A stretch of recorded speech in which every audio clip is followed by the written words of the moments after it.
forced into a bit of a spot there, especially on the last pick. They were debating within themselves: is this gonna have to be a Uranus? Is gonna have to be a Cho? Again, Cho was taken up well. So there's so many decisions, and in the end, oh my Venus is gonna be the one piloting the Sicilian once more in this map. 4 again, just to complete the revenge. Will Onic PH actually do it? Yeah, and they need to make sure that Oh My Venus's rotation is on point 100% of the time here, especially in that Sicilian. Again, Sicilian will be having the Sanguine Claws available for him at any given time. The Sanguine Claws will reposition Sunsparks, and as I say that, the reposition from the Sanguine Claws catches Rafflesia. Green is going to be the next one. The next target manages to survive, barely manages to survive there. And Sunsparks is going to be retaliating here by taking away the blue buff here of Onic PH, and that is already a sign that Onic PH does not want to lose this fight against Sunsparks. No way they're gonna lose this fight. That's what they're thinking right now. Because I feel like there is a bit of a leeway time. There's a bit of a delay time for Wise to go online. Carry is, of course, has always been a great hero for them, but this is a lineup that will want to take it at least the mid game before they start fighting. Even Oh My Venus on Sicilian, it will hurt. The Bat's Feast and all that will hurt. But that's only happens like in the middle parts of the game. The early game Sicilian, aside from Sanguine Claws, does not really do much. Top lane though. Fighting under the turret, don't really want that to happen. The JP is anywhere near them, and I think the Lar will not make it out of here. JP follows it up with a double kill on its own, and will be rotating it over towards the middle lane in order for them to start pushing up. Pressure Sicilian here away from the map in order for them to try to take the turtle later on. You saw there just basically why the panel was a bit flabbergasted with that player pick as well. So powerful at these points. However, though, of course, the follow-up is a bit strong here for Sunsparks. D-Lar being taken out there by the double kill only ensures that this JP, this Ling, just gets stronger as this game progresses. And as we progress here in the fight, this is Onic PH just trying to even out the loss they're getting. Sunsparks is still managing to come out on top there. JP targets Oh My Venus instead, goes for Wise, and a pause will be called. It's going to be a bit of a pause there for a meantime. Whew, I like it. I like the teamwork between PLVJ and JP. They really know when they need to go in, right? That was a bit of a tricky call. They did lose someone right away, but oh man, I gotta wait. What I'm waiting for here is what's the answer for Onic PH? Like, when do they actually want to start fighting again? D-Lar it's I think the second game on Esmeralda. He's not really that fast in scaling up as an Esme, right? Which is, no one can actually blame him anymore for that, because that's just how Esmeralda's role here. That's why Esmeralda has fallen a bit in priority picks. If you notice, Esme is always there, but not always impactful in a lot of the winning teams in ever since, like, I think week 5 or week 6 of the regular season. So the question in my mind that's going through my mind is, how do Onic actually punish these early game aggressions being done by Sunsparks? I feel like they don't really have an answer as of yet. Even Wise on the carry is taking a lot of time to get online so far. I think the only way for them to bounce back from this is if Kufra would be able to go for a good counter initiate, because inherently Sunsparks will be the guys that will immediately go for the team fights, try to force out an answer from Onic PH. And if Onic PH answers properly with a good knockup from Kufra towards throwing them to the wall and have everybody just feast upon the rest of Sunsparks, I guess that's the only way for Onic PH to fight back. But we are still in the early game stage of the game. We're not in the mid game just yet. And I feel like Oh My Venus would be able to rally up the troops, so to speak, and be able to out-rotate Sunsparks, because this isn't what we're used to seeing from Onic PH. We're always used to seeing Onic PH rotating left and right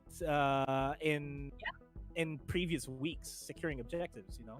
That's what they've been doing consistently. On the other side of that coin, though, I mean, if Oh My Venus can rally this team, what if this actually shakes them? Their position right now on the game free. What if it shakes them? This will speak to the experience of Onic PH in games like these. I think they're just so used to being ahead all the time in the early game that I don't know if they know or they're super confident about what they need to do when they're pushed behind or when they're super even Steven. So if they're able to do that, you know what? I might be proven wrong. Maybe they do have that. They already have that championship mentality locked in. If not, it just goes to show that Sunsparks have always been ahead of them. So Yeah, this is a big task for them to overcome. yeah. Do if Onic PH does go down into the lower bracket, they're potentially going to be going up against either U Level or SGD Omega, which are teams that they're already taken care of during the regular season. They can manage that. But the real problem here is if let's say Sunsparks wins over Bren Esports and Onic decides to go ahead and do a lower bracket strategy, like the complete opposite from what happened during season 4, it may be a case of PTSD for them because they haven't won a single game against Sunsparks Yeah, I in the feel like recent yeah, times. I feel like they can take on any team so far, except for who they're taking on right now. That's been the trend, at least, right? For ever since I think week 4, they've been able to take most people, right? Except for the guys in the blue and black. So, um, how is this eating up their Is this eating up their mentality? Is this actually making them double guess themselves?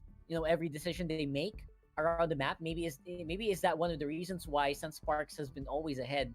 They've got that mental edge over Onic, maybe, right? So that's Yeah, something that I want to see changed at least with this fight.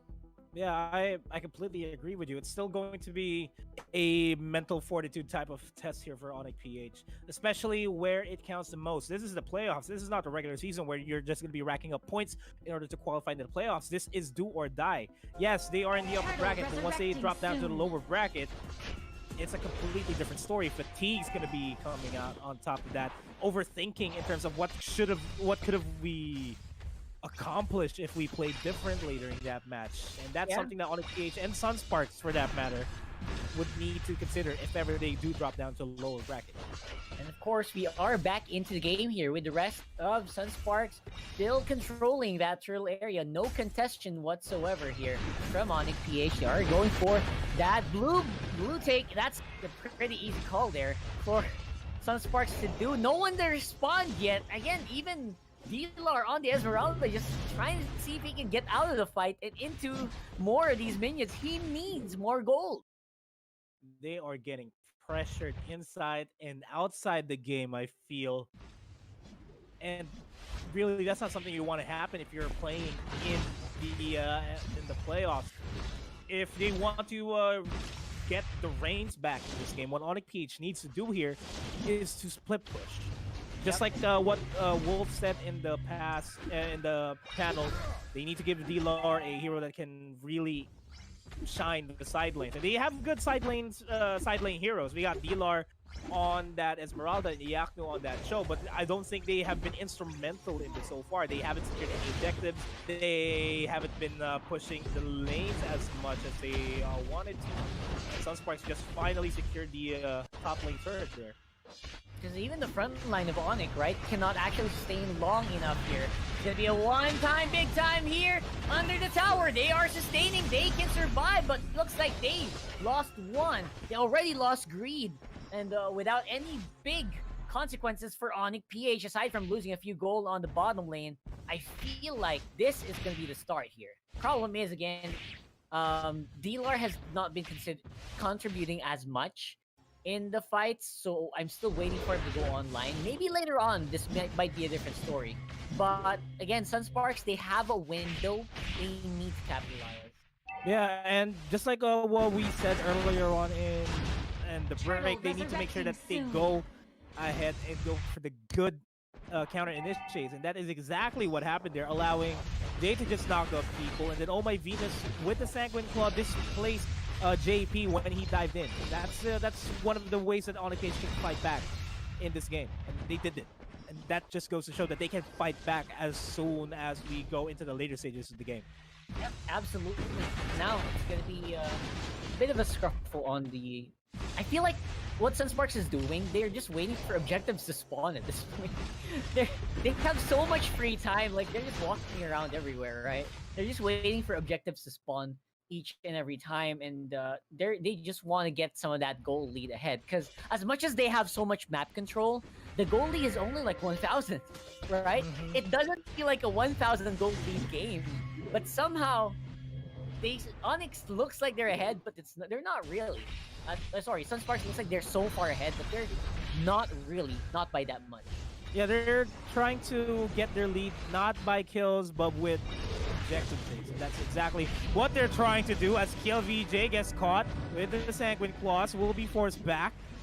Over at the top side, though, Xborg doing his job, just pushing the lane, and Dilar cannot answer at all. JP doing what he can, goes for another Sanguine Claws, and manages to escape, and that's how slippery Ling is. Yeah, he's fine. He is absolutely fine. No hard crowd control means that he can just walk on out of there. That's a problem with this lineup, by the way. Who do you use aside from Iaknu to push the Ling out? Absolutely no one. Is going to be a fight that Wise may actually now want to go for. Get the mega kill onto Wise there. And JP is going to be forced back. Almost gets taken out there, but fast response from the rest of Sunsparks here. It's actually a quick response. Everyone else is starting to go into the next objective, which is going to be Yaku here on the bottom lane. Trying to see if they get a kill. Rafflesia in with that glorious pathway. They're able to catch up. Flicker going to be used there by Yaku for the meantime. And it's going to be KLVJ locked in under the tower. It's a lot of hits. It's going to be Venus picking up the kill in the end. You can slowly call Venus as the Batman here. But with just releasing all those bats from under him. That's still the turret going down. That was a waste of an ultimate from Kufra. I really didn't want to see that. So was that absolute overconfidence there for Sunsparks? Maybe. But I feel like it was an opportunity that they needed to take. Right? I feel like they needed to do that so they can exert dominance. In the end, though, they do get some leeway in the turtle area. They get some of that tempo back here. But still, slowly but surely, I feel like Onic might be recovering from this. We haven't seen Dilar in a while now. Maybe he's got some gold now. He's just sitting at 3,800. I don't think that's going to be enough for Dilar to bounce back just now. But if they give Dilar opportunities to just farm up, just get some of the buffs in order for them to bounce back, I mean, we might feel Dilar's presence as soon as we hit the 10-minute mark or 11-minute mark. Yeah, because that's what we want to see, right? We haven't actually seen it. We need that as Esmeralda in. Right now, all he's doing is trying to see if he can handle Kiluash on the X-board. And like you said, Kiluash has been doing his job so well. Like, no one can actually answer him when he tries to go for minion wave clears. And because of that, against Sunsparks are getting a huge side lane advantage with the split, with all the distraction, and JP doing a pretty good job in keeping Onic PH on their toes as well. I mean, just a couple of quick facts here. Xborg is one of those heroes that if you're going to be running the Fallen strategy, Xborg is one of the heroes that can actually scale pretty well, despite him not having a lot of money to work with, just because that he can he can catch up in terms of gold by the objectives that he's taking, the minions that he's clearing out because of his fire missions, because of fire stakes. And as I say that, a big fight is here happening in the mid lane. And nice try for Yakuno, trying to go and see if he can pick one off, but they're the ones who are gonna get picked off as well. With JP so strong on the lane, just playing it off left, right, and center. Pitch poise onto a wall, then goes straight into the push. The flexibility of that lane and Angela combination. And the Angeling combination is really working wonders here for Sunsparks, and I feel like in the future fights that we'll be experiencing here in the playoffs, if they're going up against Sunsparks, you're not going to be giving away Ling to JP. It's Oh, either yeah. that or if you're Bren, you don't give away. If you're going up against Bren, you don't give Ling away to Bren. It's Ling starting to become a problem in the playoffs. Yeah, not anymore. I feel like there's been so much cause for a Ling ban. No one's been willing to ban it out as of yet. That much. I feel like Ling's been left open way too many times, and it has been proven that a lot of teams are a bit ill-equipped to deal with this Ling. So if ever they meet again in maybe an upper bracket, lower bracket matchup, I feel like that Link's gonna be out of the question here because JP just pilots it so well. Yeah. And if Sunsparks wins this, I'm curious to see if it's going to be a Carl TZ Ling or is it going to be a JP Ling, you know? It's Exactly. it's about who's going to be going up, who's going to be controlling Ling better. But we're going to be going back in the game because the Lord is going to be fighting in the mid lane. There goes the last Insanity, catching a lot of people off guard. The Glorious pathway as well in order for Kilowatt to jump in, and they're not going to be stopping just yet. Sunsparks, they are going to be pushing the top lane turret, and no answers from Onic just yet. Jay charging up, not going to be committing just yet. Not going to be the wise call. Iaku's going to be caught here in the bottom lane. And then a lot of pressure is going to be on the side here. Gets deleted by Oh My Venus. This is going to be a defended base, but I don't think it's going to last for any longer. I feel like Oh My Venus, see, they're not gonna make this easy on Onic PH as of yet. They're gonna make this so difficult for Sunsparks rather that they have a lot of wave clear. They have that. They just need to use it properly. They just need to use it while JP is far away as possible. And I think that's going to be happening later on, but not right now. The kick going in to JP on that link and be able to make it out there with that hard guard.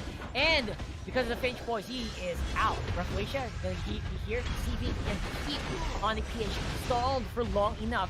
Miguel BJ is also on the sides trying to do some damage. Yaknu and Oh My Venus, they are still charged up. They still have some firepower to their names. They don't need the ultimate, they just need to clear this properly. They're focusing a lot of attention here on the bottom turret. They're not focusing on their base because this is going to be Sunsparks moving on over towards the semifinals, going up against Bren Esports in another best of 3. That's going to happen tomorrow. But